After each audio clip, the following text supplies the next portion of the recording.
లేవగలిగిన వాడు కూర్చోకూడదు. లేవగలిగిన ప్రతి ఒక్కరూ లేచి నిలబడాలి. వెనకాల వరుసలో ఉన్నవాడంతా లేవలేనుడే కదా, అందుకని వాళ్ళు లేవలేదు. ఓకే, కానీ లేవగలిగిన ప్రతి ఒక్కరు లేచి నిలబడండి. రైట్, వాక్య భాగం తీసుకుంటాం. ఈరోజు ధ్యానం చేయవలసిన వాక్య భాగమమ్మ 5వ సంకీర్తన మొదటి వాక్యం నుంచా అయ్యా? ఎవరు చదవాలా? జెంట్సా లేడీసేనా? చెల్లికిచ్చేది సులోచన చెల్లి మన మధ్యకు వచ్చాడు కనుక ఈరోజు లేడీస్ చదవాలంటమ్మా, అందుచేత చెల్లి సులోచన 5వ సంకీర్తన చదువుతూ ఉంటుండగా చెల్లి వెనకాల మన చేతిలో.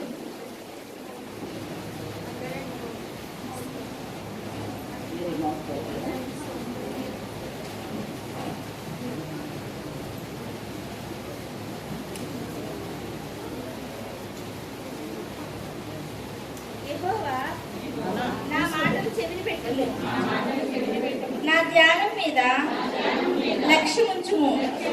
నా రాజా, నా దేవా, నా ఆత్మధ్వని ఆలకించుము. నిన్నే ప్రార్థించుచున్నాను. యెహోవా, ఉదయమున నా కంఠస్వరము నీకు వినబడును. ఉదయమున నా ప్రార్థన నీ సన్నిధిని సిద్ధము చేసి కాచియుందువు. నీవు దుష్టత్వమును చూచి ఆనందించే దేవుడు కావు. చెడుతనమును నీ యొద్ద చోటు లేదు. డాంబికులు నీ సన్నిధిని నిలువలేరు. పాపం చేయు వారందరూ నీకు అసహ్యులు. అబద్ధమాడి వారిని నీవు నశింపజేయదు. కపటము చూసి నరహత్య జరిగించువారు యెహోవాకు అసహ్యులు. నేనైతే నీ కృపాతిశయమును బట్టి నీ మందిరములో ప్రవేశించెదను. నీ ఎడల భయభక్తులు కలిగి నీ పరిశుద్ధాలయము దిక్కు చూచి నమస్కరించెదను.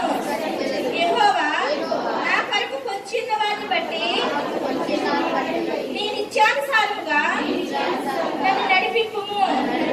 నీ మార్గమును నాకు స్పష్టముగా కనపరచుము. వారి నోట యథార్థత లేదు. వారి అంతరంగము నాశనకరమైన గుంట. వారి కంఠము తెరిచిన సమాధి. వారి నాలుకతో ఇచ్చుకుములాడుదురు. దేవా, వారు నీ మీద తిరుగుబడి ఉన్నారు. వారిని అపరాధులుగా తీర్చుము. వారు తమ ఆలోచనలో చిక్కుబడి కూడుదురుగాక.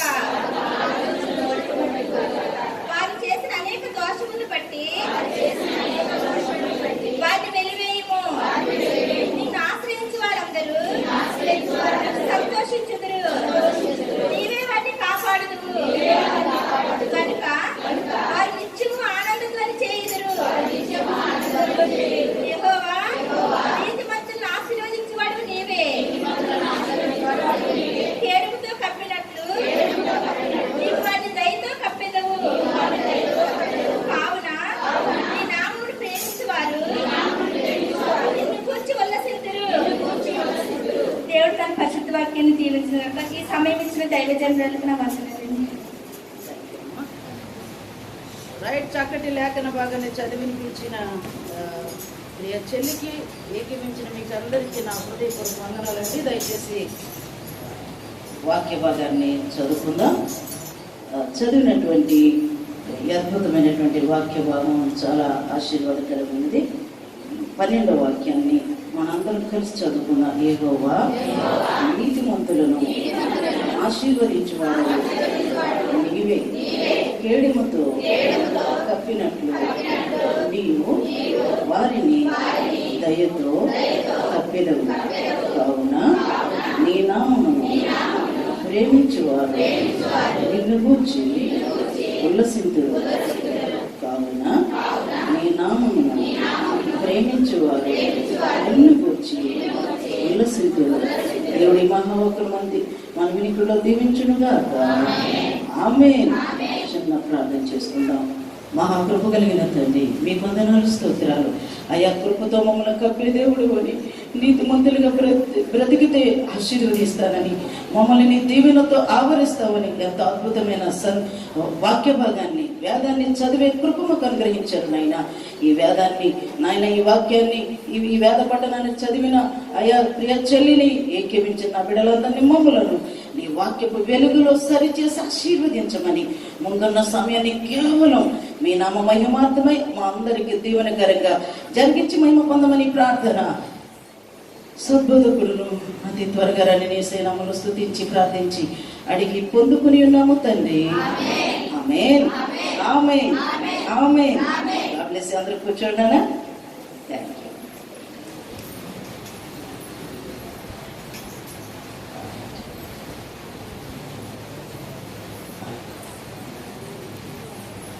వెనక ఫేసులు వెనక ఉండకూడదు, ఎలా ఉండాలి, ఆల్టర్ వైపు తిరగాల. అందరూ బాగున్నారా? క్షేమంగా ఉన్నారా? ఆరోగ్యంగా ఉన్నారా? మనకందరికి శుభం సమాధానం నిండైన దేవుని కలుగును గాక. ఆమేన్, ఆమేన్, హల్లెలూయా, హల్లెలూయా. రైట్. దేవుని బిడ్డలారా, చక్కటి పరిచర్య చేస్తున్న బిడ్డల కొరకు, ప్రార్థిస్తున్న వారి కొరకు, ఇలా చక్కగా వాయిద్యాలు టైం మించిపోయింది, వాయిద్యాలు వాయిస్తున్న వారి కొరకు, అల్పాహారాలు ఆతిథ్యాలు ఇస్తున్న కుటుంబాల కొరకు, వేకువజామున అలాగే ప్రతి రాత్రి జరుగుతున్న అద్భుతమైనటువంటి ప్రార్థనకు వచ్చి ప్రార్థిస్తున్నటువంటి ప్రియమైన బిడ్డలందరికీ ఎంతగా ఏకీపిస్తున్న మీకు అందరికీ, దేవుని బిడ్డలారా, చిన్నలు, పెద్దలు, వృద్ధులు అందరు కూడి వచ్చిన మీకు అందరికీ, ఈరోజు ఎవరైతే నూతనంగా వచ్చారో వారు కూడా యేసు ప్రభువు వారి నామంలో నా నిండు మనసుతో హృదయపూర్వక వందనాలు తెలియజేసుకుంటూ ఉన్నాను. ఆమేన్, ఆమేన్, హల్లెలూయా, హల్లెలూయా. రైట్. దేవుని బిడ్డలారా, సమయాన్ని బాగున్నాను తండ్రి, బాగున్నాం అమ్మా, ఓకేనా? రైట్.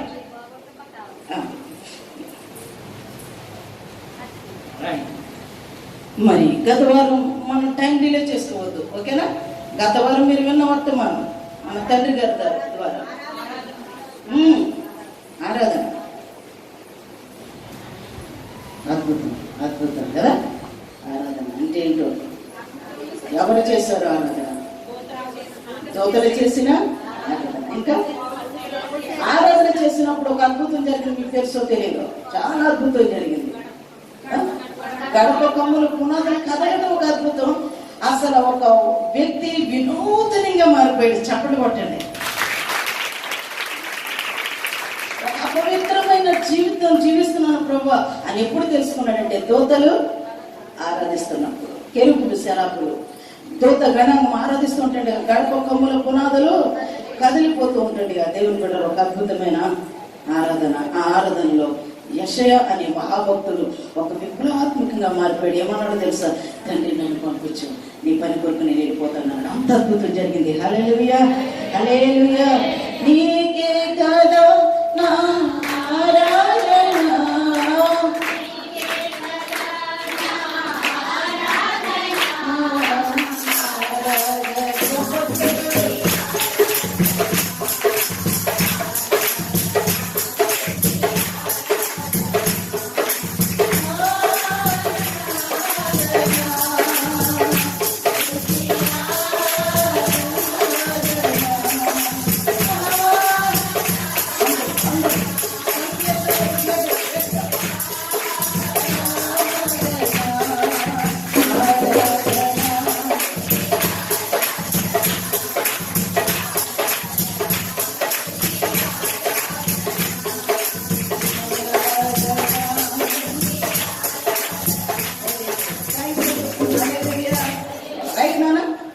మరి నేను వచ్చిన వారం మీరు విన్న వాక్యం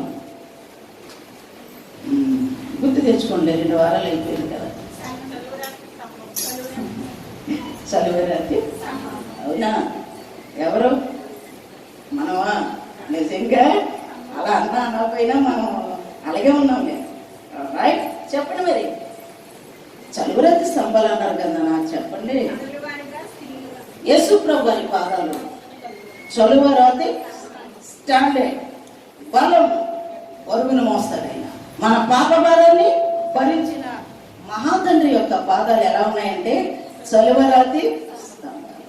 అలాగే ఆయన పిల్లలమైన మనం కూడా దేవుని బిడ్డలారా, ఈ జీవితం శాశ్వతం కాదు, షేర్ చేసుకుంటే ప్రతి ఒక్కడు దేవుని బిడ్డ. నాకు ఒక తలంపు వచ్చేసింది నా మనసుకి, ఏమన్నా తెలుసా?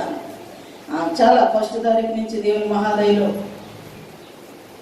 మొన్నటి వరకు కూడా దేవుని ఈ ఉపవాస పండుగలకు వెళ్తున్నప్పుడు చాలా ఆలోచన కలిగింది. అందరికీ ఫ్యాన్స్ ఉన్నారు, అందరికీ యూత్ ఉన్నారు. ఏమంటే విమర్శ కదలే, పవన్ యూత్ అంటున్నారు, కిరణ్ ఎవరండి ఎవరు క్రికెటర్స్కి యూత్ ఉన్నారు, పొలిటీషియన్స్కి యూత్ ఉన్నారు. ఏమంటే ఎన్టీఆర్ అంటే ఎవరు, అతనికి వాళ్ళకి యూత్లు ఉన్నారు. నేనంటాను నువ్వు ఎవరు యూత్ నాకు తెలియదు, ఎవరు ఫ్యాన్స్, ప్రభాస్ ఫ్యాన్వో లేకపోతే మరి ఎవరి ఫ్యాన్ నాకు తెలియదు. కానీ దేవుని బిడ్డరా, ఏసై ఫ్యాన్గా మారిపోతే, ఏసై ఫేవరెట్గా మారిపోతే నువ్వు ఆశీర్వదించబడతావు. చెప్పలు పట్టండి. అది నాకు ఒక ఆలోచన వచ్చింది, వాళ్ళ కోసం ఏమైనా చేస్తున్నారు మీరు. మొన్నే ఒక యవనస్తుడు దేవుని బిడ్డలారు జంగయ్యగూడలో రిలీజ్ అయిందంట. ఆయన ఫ్యాన్ అంట, అంటే ఆయన అభిమానం అంట. ఎప్పుడు ఆయనే రిలీజ్ బొమ్మకి టికెట్ ఆయనే కొనుక్కోవాలంటే 8,000 కొంటాడంట ఆయన ఆ బిడ్డ. అప్పుడు ఫస్ట్ ఇది తీసుకునే ముందు ఒక్కడు చేయి ఒక ఎవరు పెట్ట చేయి ముందుకెళ్ళిందంటే అంతే. వాడు తీసుకుని బయటకు వచ్చాడు. ఇంతకాలం నేను తీసుకుని, నేను ఫస్ట్ టికెట్ నాది, నా ఫ్యాన్, నా అభిమాని ఆయన, నేను తీసుకుని నువ్వు తీసుకున్నా అందరూ ఎదుర్కొని కొట్టుకుని చచ్చిపోయాడండి. నేను ఎందుకు చెప్తున్నానో తెలుసా? చాలా విలువైన మాటలు ఇవి. ఎందుకండి వాళ్ళు ఎవరితో బర్త్డే చేస్తున్నారు, ఈ మీనానగరంలోనే అనుకుంటా, టపాకాయలు అవి తీసుకుని వెళ్ళిపోతున్నారు ఆటోలో. ఏం పడుతుంది, ఎంత కొంచెం ఏదో ముట్టింది, నిప్పు రవ్వ పడింది, అక్కడికక్కడ ఆటోతో పాటు ఎక్కిన వాళ్ళందరూ ఎందుకు అతను బర్త్డే అభిమాని యొక్క వారి యొక్క అభిమానించడం తప్పని ఎప్పుడు అభిమానించాలా, అందరినీ గౌరవించాలా, అందరినీ వాళ్ళని ఆరాధన, వారిని ఏ మనుషుడు ఎవరు ఆరాధనకి యోగ్యులు కారు. నా బిడ్డ, నా చెల్లి, నా తల్లి, నీవు ఎవరు ఆరాధికుడు, నీవు ఎవరిని ప్రేమిస్తున్నావు, ఎవరి కొరకు శ్రమిస్తున్నావు. నీవు ఒక సినిమా యాక్టర్ గురించి శ్రమించినంతగా శ్రమించగలుగుతున్నారు దేవుని సంఘంలో. ఆయన ప్రేమించినంతగా ఒక క్రికెటర్ని, లేకపోతే ఒక సినీ యాక్టర్ని, ఒక బాలీవుడ్ నటుడిని ఎవరినో ప్రేమించినంతగా యేసయ్యను ప్రేమిద్దాం. హల్లెలూయా. యేసయ్య ఆరాధకులుగా మారిపోవడం మాటలతో లేదు. అవునండి, ఐ లవ్ యూ జీసస్, నేను యేసయ్యను కాదు మాటలతో చేయాలా, శక్తితో. దేవుని బిడ్డలారా, బ్రతుకున్నంత వరకు ఆయన కొరకు ప్రయాసపడాలి. వాళ్ళే స్తంభాలు. ఆమేన్. హల్లెలూయా. వాళ్ళే స్తంభాలు. అనుకుంటున్నారేమో మీ పేర్లు అక్కడ చెప్పబడుతున్నాయి.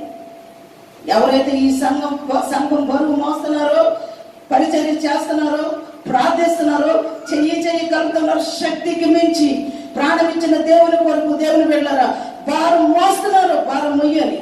మోసిన వాళ్ళ పేర్లు ఆయన స్తంభం మీద చెక్కుతాడు. అంత మాత్రం కదా, ఆలయంలో జయించు అనే ఆలయంలో ఒక స్తంభంగా. Very wonderful message.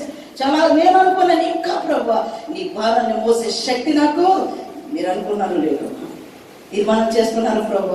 ఎంతవరకు నా కుటుంబ భారం లేదా, నేను ఎవరో కొరకు నీ కొరకు ప్రయాసపడతా. నీకు శక్తి ఇచ్చాడు కదా బాబు, నీకు బలం ఇచ్చాడు కదా, నీకు ఆరోగ్యం ఇచ్చాడు కదా. అమ్మా, దేవుని కొరకు ప్రయాసపడదాం. సంఘంలో స్తంభాలుగా దేవుని బిడ్డలారా దేవుని కొరకు నిలబడదాం. ఆమేన్. హల్లెలూయా. హల్లెలూయా. రైట్. ఈనాటి వర్తమానంగా పరమగీత పుస్తకం 5వ అధ్యాయం 16వ వాక్యం. పరమగీత పుస్తకం 5వ అధ్యాయం. అతని నోరు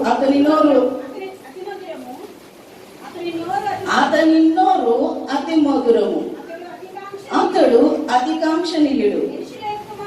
యెరూషలేము కుమార్తెలారా, ఇతడే నా ప్రియుడు, ఇతడే నా స్నేహితుడు. థ్యాంక్ యూ తల్లి. మరొకసారి మిమ్మల్ని అందరినీ అభినందిస్తూ ఈనాటి వర్తమానం ప్రియుని నోరు. ఏంటి చెప్పండి నాన్న? ప్రియుని నోరు. గత సందేశాల్లో విన్న వర్తమానం ప్రియుని అంటే నేను ఇలా సైడ్ చేయమని చెప్పరా, ప్రియుని కాదు. ఈరోజు 5:16 ఏం చెప్తుంది? ప్రియుని నోరు. ఎంత అద్భుతంగా రాసింది చూడండి. ఆ ప్రియుని నోరుని ఎంత అద్భుతంగా వివరిస్తూ ఉందంటే, అతని నోరు అతి మధురం, అతడు అతి కాంక్షణీయుడు. యెరూషలేము కుమార్తెలారా, ఇతడే. ఈనాటి వర్తమానం ఏంటంటే అతని నోరు అతి మధురం, అంటే ప్రియుని నోరు. పరమగీతం 5:16 రైట్. ఎందుకని ఆయన నోరు అతి మధురం అనవలసి వచ్చింది? ఎందుకని ఆయన నోటిని దేవుని బిడ్డలారా అతి మధురం? తండ్రి, నా ప్రియుడా, నీ నోరు చాలా మధురమైంది ప్రభు. మరి ప్రియురాలంటది, మధురం అంటది. చాలా మంది లోకంలో ఏమంటామంటే, ఏమండి నోరు ఎక్కితే కంపండి అంటున్నారేంటి? మాటను బట్టి సరే చెప్పండి. హల్లెలూయా. నోరు ఎక్కితే ఏంటంట? కంపంటే ఏంటండి? వాసన, అది మాట్లాడే విధానం. హల్లెలూయా. కానీ మన తండ్రి నోరిప్పుతుందట అతి మధురంగా ఉంటుందట. దేవుని బిడ్డలారా, ఎందుకు అతి మధురం అనవలసి వచ్చింది? నేను మీతో పంచుకోవాలని చాలా ఆశతో ఉన్నాను. రైట్, దయచేసి లూకాసువార్త 2:47, లూకాసువార్త 2వ అధ్యాయం 47వ వచనం. ఆయన మాట వినిన వారందరూ ఆయన ప్రజ్ఞకును అమ్మా విస్మయం ఉందిరి. చాలు తల్లి. లూకాసువార్త చాలా క్లారిటీగా, లూకాసువార్త 2వ అధ్యాయం 47వ వాక్యంలో ఆయన మాటలు వినిన వారందరూ అట ఆయన ప్రజ్ఞకును ప్రత్యుత్తరములకును విస్మయం ఉందిరి. అందుకనే ఆయన నోరు అతి మధురం. ఎప్పుడు ఈ ప్రజ్ఞ ఆయన వెల్లడి చేశాడు, ఎప్పుడు ఈ అద్భుతమైన వాక్కులు ఆయన నోట వచ్చినాయి అంటే, ఆ పైనుంచి చూస్తే దేవుని బిడ్డారా, ఆయన 12 సంవత్సరాల వయసు ఉన్నప్పుడు దేవుని బిడ్డారా దేవాలయంలో శాస్త్రుల మధ్య పరిసయ్యుల మధ్య కూర్చుని, ఆయన వేదాంత పండితుల మధ్య కూర్చుని వారితో మాట్లాడుతూ ఉన్నారు. ఏ వయసులో చెప్పండి? కాన్సంట్రేషన్ వాటి మీద ఉంచండి. దేని మీద? ఎక్కడ కూర్చున్నాడండి యేసయ్య? ఎక్కడ కూర్చున్నాడు ఆయన? శాస్త్రుల మధ్యలో, పరిసయ్యుల మధ్యలో, వేదాంత పండితుల మధ్యలో. ఏ వయసులో కూర్చున్నాడో తెలుసండి మీకు? 12 సంవత్సరాల ప్రాయంలో కూర్చున్నాడు. హల్లెలూయా చెప్పండి. కూర్చుని ఆయన మాట్లాడుతున్న మాటలు, వాళ్ళతో చర్చిస్తున్న ఆ చర్చ, వారితో మాట్లాడుతున్న అద్భుతమైనటువంటి ఆ మాటలు వినట, అది విచారు కదా, విని ఏమయ్యారట? వారందరూ ఆయన ప్రజ్ఞకును ప్రత్యుత్తరములకును విస్మయము. ఏ వయసులో ఎక్కడ కూర్చున్నాడైనా? ఏం మాట్లాడతాం? 12 సంవత్సరాల వయసులో ఉన్నప్పుడు ఏం మాట్లాడమా? ఇప్పుడు 30, 40, 50 వచ్చినాయండి, 60 వచ్చినాయండి, 20. అసలు 12 సంవత్సరాల వయసులో మన మాటలు ఎలా ఉన్నాయి? గతించుకుంది ఎవరు గుర్తండి? రైట్. ఇప్పుడు మన కడుపును పుట్టిన బిడ్డలు 12 సంవత్సరాల ప్రాయంలో ఉన్న ఆడపిల్లలు లేదా మగ పిల్లలు వాళ్ళు ఇక్కడ కూర్చుంటున్నారు. ఇక్కడ ఎవరైనా ఉన్నారా 12 సంవత్సరాల ప్రాయం ఉన్నవాళ్ళు?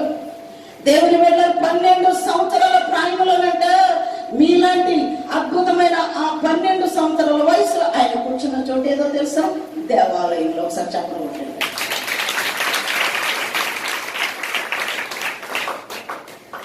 మన బిడ్డలు 12 మన బిడ్డలు అని అంటాను, లేదా ఆ వయసు వాళ్ళు ఎక్కడ కూర్చుంటున్నారు? ఎవరి మధ్య కూర్చుంటున్నారు? ఏం మాట్లాడుతున్నారు? ఆ వయసు ఎంత? 12 సంవత్సరాలు అంటే ఇంకా టీనేజ్ దేవుని బిడ్డలారా ఇంకా రాలేదు అనుకోవాలి కదా. ఆ వయసులోన ఎలా చెడిపోయారండి? బాల్యంలోనే చెడిపోయారని వాక్యం సెలవిస్తుంది కదా. నాకు టైం లేదు కనుక నేను త్వరగా వెళ్ళిపోతాను. 12 సంవత్సరాల వయసులో ఉన్న మన కొడుకులు, మన కూతుళ్ళు, లేదా స్థలంలో ఉన్న వాళ్ళు మీరు ఎక్కడ కూర్చుంటున్నారు? మీరేం మాట్లాడుతున్నారు? మీ పరిస్థితి ఏంటి? అసలు మీరు మాట్లాడే విధానం ఏంటి? చెదిరిపోతుంది దేవుని బిడ్డలారా.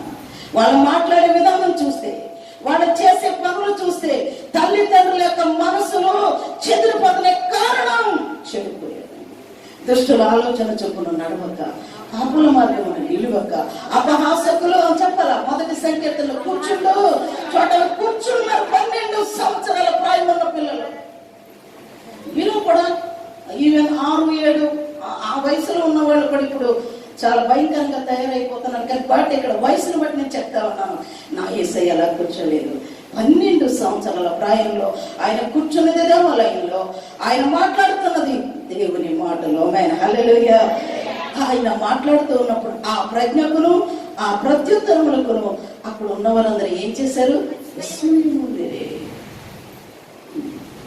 దేవుని బిడ్డలారా, అందుకని మన బాల్య దినములు ఉంది ఎన్ని సృష్టికర్తను స్మరణ చేసుకోండి. ఎందుకంటే బాల్యమును నాడు వయసును లేదా యవ్వన కాలం కథించిపోద్ది కనుక చిన్నతనంలోనే వాళ్ళని దేవుని సన్నిధిలో పెంచండి. మొక్కై వంగనిది బ్రౌనై వంగుతుందా? సరే అల్లి చెప్తారా? ప్రేమించాలని ప్రాణమే నీవని జీవితం ఊహించలేని, ప్రేమించాలని ప్రాణమే నీవని జీవితం అది చేసిన వారే మోసం చేసి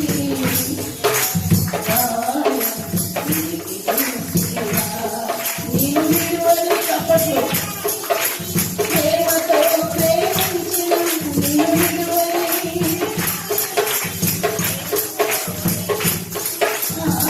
యేసయ్య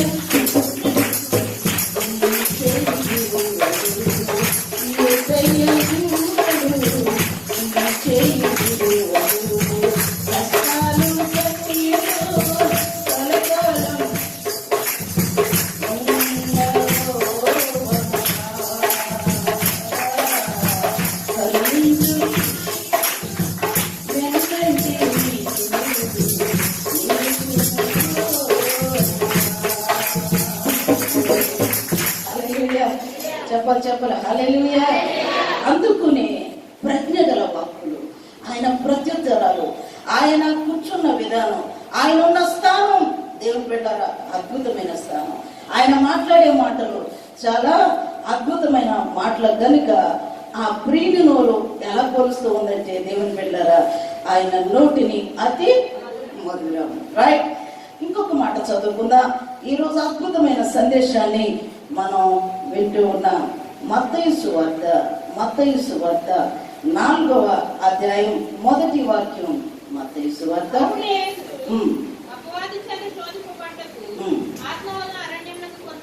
కొనుకోబడెను 40 దినములు 40 రాత్రులు ఉపవాసం ఉండిన పిమ్మట ఆయన ఏం చేశారట?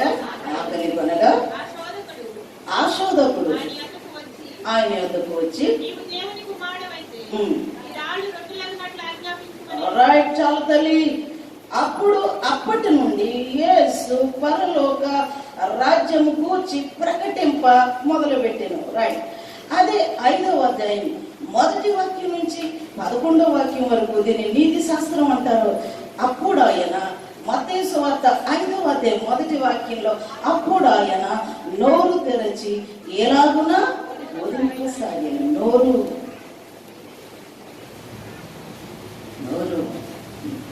ఏం మాట్లాడిందో తెలుసా? కనికరము గల వారు ధన్యులు, వారు ఆత్మ విషయమే దీనులైన వారు ధన్యులు, వారు సాత్వికులు ధన్యులు, వారు భూలోకమును, హృదయ శుద్ధి గల వారు ధన్యులు, వారు దేవుని. ఈ అద్భుతమైనటువంటి మాటలు ఆయన మాట్లాడుతూ ఎక్కడున్నా ఆయన నోరు చూసారు ఏం మాట్లాడుతుందో? ఆయన నోరు చూసారు ఎంత అద్భుతమైన మాటలు మాట్లాడుతుందో దేవుని బిడ్డలు. అలాగనే దేవుని రాజ్యాన్ని ప్రకటించిన నోరు, అద్భుతమైనటువంటి ప్రజ్ఞ వేదాంతులకు, వేదాంత పండితులకు, దేవుని బిడ్డల పరిచయులకు, అలాగే శాస్త్రులకు మధ్యలో కూర్చుండి దేవుని గురించి మాట్లాడిన నోరు నా యేసయ్య నోరు. ఆమేన్, హల్లెలూయా, హల్లెలూయా. లూకాసు వార్త 4వ అధ్యాయం 14వ వాక్యం నుంచి 22వ వాక్యం వరకు చూసుకుంటే అదంతా చదవద్దు. లూకాసు వార్త 4వ అధ్యాయం 14వ వచనం ఒకసారి చదవండి. అప్పుడు యేసు వెళ్ళాను. వ్యాపించింది. ఆయన అందరి చేత ఘనత నొంది, ఆయన అందరి చేత ఘనత నుండి మరి సమాజ మందిరములలో బోధించుచు వచ్చెను. తరువాత ఆయన తాను పెరిగిన నజరేతుకు వచ్చెను. తన వాడుక చొప్పున ఆయన వాడుక చూడండి, ఆయన అలవాటు చూడండి ఎంత అద్భుతంగా ఉందో. తరువాత ఆయన వాడుక చొప్పున సమాజ మందిరంలోనికి వెళ్ళి చదువుటకై నిల్చుండగా ఉమ్. ప్రవక్త అయిన యెషయా గ్రంథము ఆయన చేతికి ఇయ్యబడెను. ఆయన గ్రంథము ఇవ్వగా ప్రభు ఆత్మ నా మీద ఉన్నది, ప్రభు ఆత్మ నా మీద ఉన్నది, పేదలకు సువార్త ప్రకటించుటకై ఉమ్. ఆయన నన్ను అభిషేకించెను. ఆ. చెరలోనున్న వారిని విడుదలను, ఎందుకని చెరలోనున్న వారికి విడుదలయు వారికి చూపును కలుగునని ఉమ్. ప్రకటించుటకును, ఉమ్. జరిగిన అలా చదువుతూ ఉంటుండగా దేవుని బిడ్డలారా, నేడు మీ వినికిడిలో ఈ లేఖనము నెరవేరినదని వారితో చెప్పసాగాను. చూడండి, అప్పుడు వారందరూ ఏమన్నారంటే, చూడండి ఎంత బాగుంది ఈ మాట, ఆయనని గురించి సాక్ష్యమించుచు ఆయన నోట నుండి వచ్చిన, అండర్లైన్ చేసుకోండి, దయగల మాట ఆయన నోట నుండి వచ్చిన ఆ దయగల మాటలకు ఏమయ్యారంట,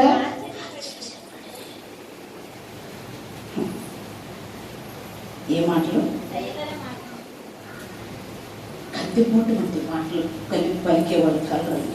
అది దేవుని బిడ్డల మనిషిని కత్తితో చంపిన వాళ్ళ కంటే మాటతో చంపిన వాళ్ళ లెక్కే ఎక్కువని మనం వింటున్నాం. కానీ మన యేసయ్య మాటలు దయగల మాటలు. హల్లెలూయా. చదివారు కదా మీరు, ఆయన నోట నుండి వస్తున్న ఆయన దయగల మాటలు విని వాళ్ళు ఏం చేశారు,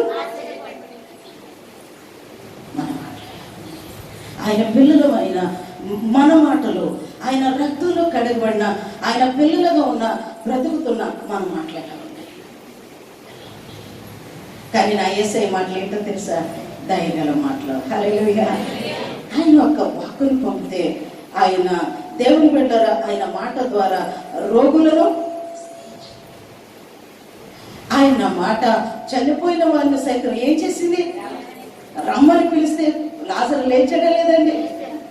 పాపిని క్షమించి దేవుని బిడ్డల రక్షణ ఇచ్చిన నోరు నా యేసయ్య.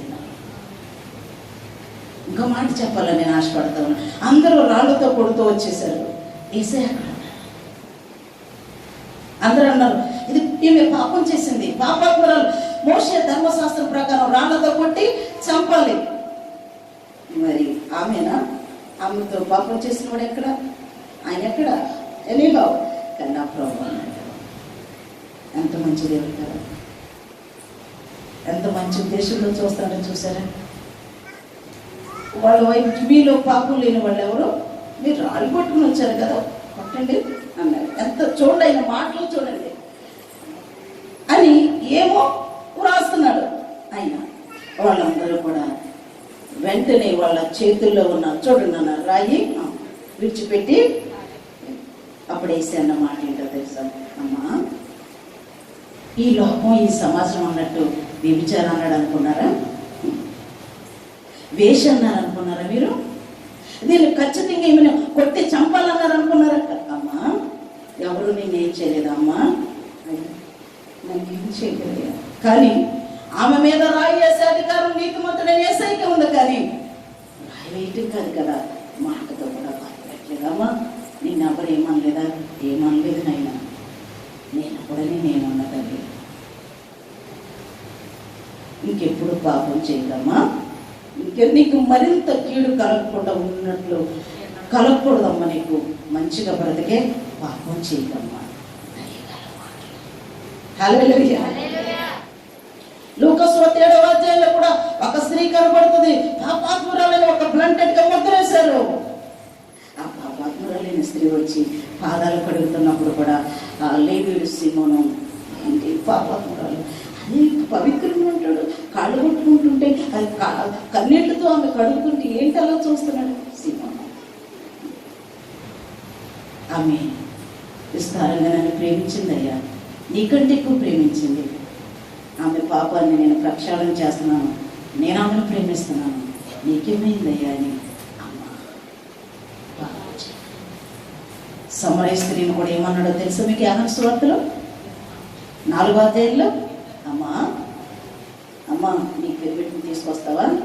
ఎంత అద్భుతమైన, ఎప్పుడు పలుకు మాట ఒక్కరోజు మీరు చూడండి 66 పుస్తకాల్లో ఆయన నోటి వెంబడి పలుకు మాట ఒక్కటి రాలేదు, కత్తిపోటు వంటి మాట ఒక్కటి రాలేదు. ఆయన నోటి వెంబడొచ్చిన మాటలు దయగల మాటలు, రోగులు స్వస్థపరిచిన మాటలు, భ్రష్ట జీవులను బాగు చేసిన మాటలు. జక్కయ్య వీడెందుకు అన్నారు, కానీ జక్కయ్య త్వరగా దిగయ్యా, నేను నీ ఇంటికి వస్తాను. సమాజం అందరూ విలువేసిన, అందరూ తోలునడిగా నా యేసయ్య ప్రేమ ఎన్నడూ తోలునాడు.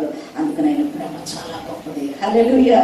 అందుకని ఆయన నోరునేముందో తెలుసా? నా ప్రియుడా, నా ప్రియుని నోరు. అమ్మా ఇంకో లాస్ట్ అండ్ ఫైనల్ మాట చెప్తాను నాన్న. యేసయ్య నోరు ఎందుకు అతి మధురం ఉంది అన్నదానికి మత్తయి సువార్త 10వ అధ్యాయం, మత్తయి సువార్త 13వ అధ్యాయం 10వ వాక్యం. సకల జనులకు సువార్త ముందుగా ప్రకటింపబడవలెను. వారు మిమ్మల్ని అప్పగించుటకు కొనుపోవునప్పుడు మీరు ఏమి చెప్పుదమని ముందుగా చింతించొద్దు. ఆ గడియలోనే ఏది ఇయ్యబడెనో అదే చెప్పుడి. ఆ గడియలోనే మీకు ఏది ఇయ్యబడునో అదే చెప్పుడి. చదువుతారు, మళ్ళీ వాక్యం చదువుతారా? 1 పేతురు రాసిన పత్రిక 2వ అధ్యాయం 22వ వాక్యం కూడా చదువుతారా? 1 పేతురు 2:22. ఆయన పాపం చేయలేదు, ఆయన నోటను ఆయన నోరు అందుకుని అతి మధురం ఉంది. ఆయన ఏ పాపము చేయలేదు, ఆయన నోట ఏ కపటమును లేదు.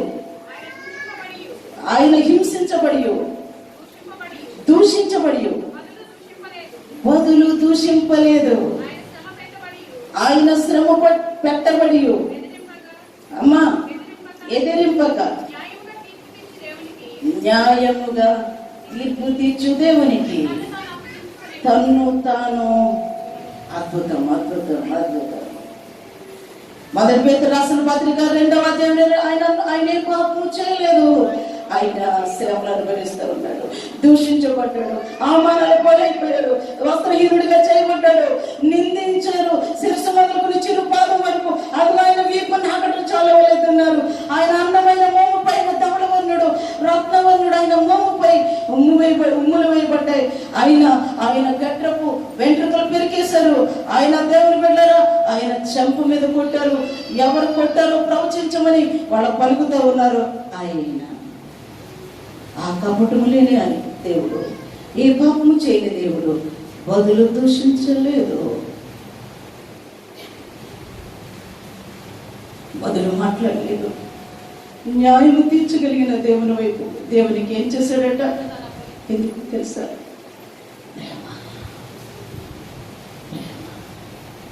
పౌలు గారు దేహము పైన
ఆయన నోటిలో పడి ఏ మాటలు వచ్చింది చెప్పండి. దయగల దేవుని